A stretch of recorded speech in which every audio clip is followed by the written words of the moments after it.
Across Central Florida tonight, firefighters are pushing back against flames as numerous brush fires continue to burn, some of which have left little containment, and in some cases they're actually threatening homes. Tonight we have live Severe Weather Team 9 coverage from the ground where crews work to take control of the flames, and from Severe Weather Center 9 where we're tracking the impacts of the smoke as well as the outlook for any rain. Good evening. Thanks for joining us. I'm Martha Sigalski. And I'm Greg Wormuth. Burn bans now underway in several counties. Right now we know of this. Burn bans in Orange, Lake, and in Volusia counties.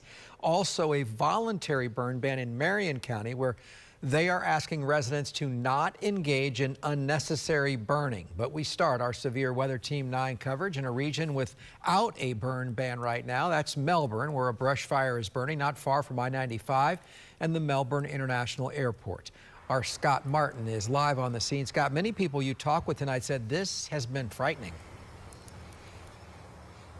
Greg, Martha, good evening. Very frightening because this fire got very close to a couple of homes here. I'm standing here where some of that area is charred right near those homes, and I want to show you the trees here behind me and this fence that is charred from that fire. Then you could see on the ground where it jumped the fence here, and then take a look here. We're talking steps away from a couple of homes. Right here on the ground is where that fire stopped, and then look just right.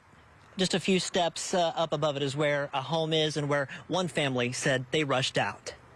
Cell phone video shows massive flames going above the treetops. This was taken from the Election Support Center on John Rhodes Boulevard.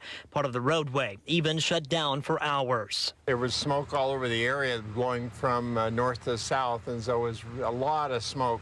Darcina Odom sprays water on her mom's charred yard after she says an ember from that brush fire ignited the dry ground and trees.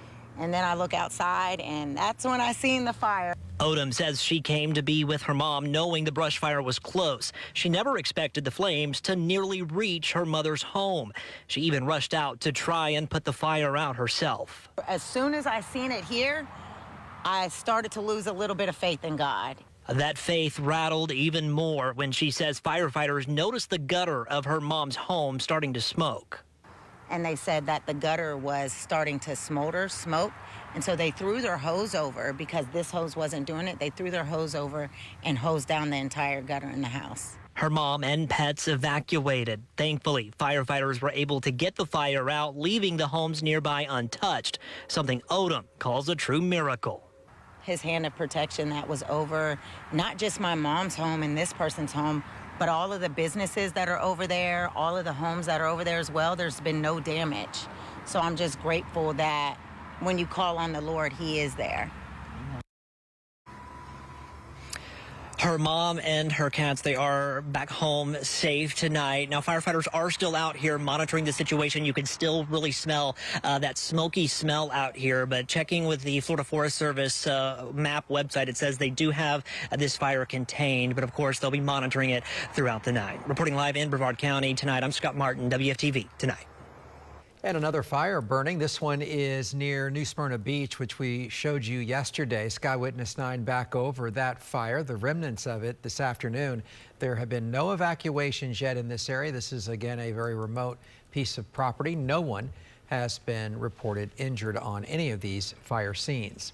Our Severe Weather Team 9 coverage continues now with certified meteorologist David Heckert. He is in Severe Weather Center 9. David, this is going to continue to be a problem for the foreseeable future. Yeah, not just an issue here tomorrow or Friday. It's going to be an issue likely for the remainder of the spring season until we get some nice big soaking rains, and those are not on the horizon here, at least over the next 7 to 10 days. Let's kind of revisit the burn bans. A couple more went in place today. Again, Orange County under a mandatory burn ban, Marion County under a voluntary burn ban. They join Lake and Volusia counties with these burn bans. And for tomorrow, the fire danger index from the Florida Fire Service about the same. You can see the vast majority of the area minus Flagler County in what's called a high fire danger. And the reason being, we got all the ingredients in place once again: steady winds, low humidity, dry vegetation, and warm temperatures that will continue to just dry out that vegetation over the next couple of days. We'll be back to take a close look at temperatures for the overnight and what to expect for Easter weekend, Greg, coming up in 15 minutes.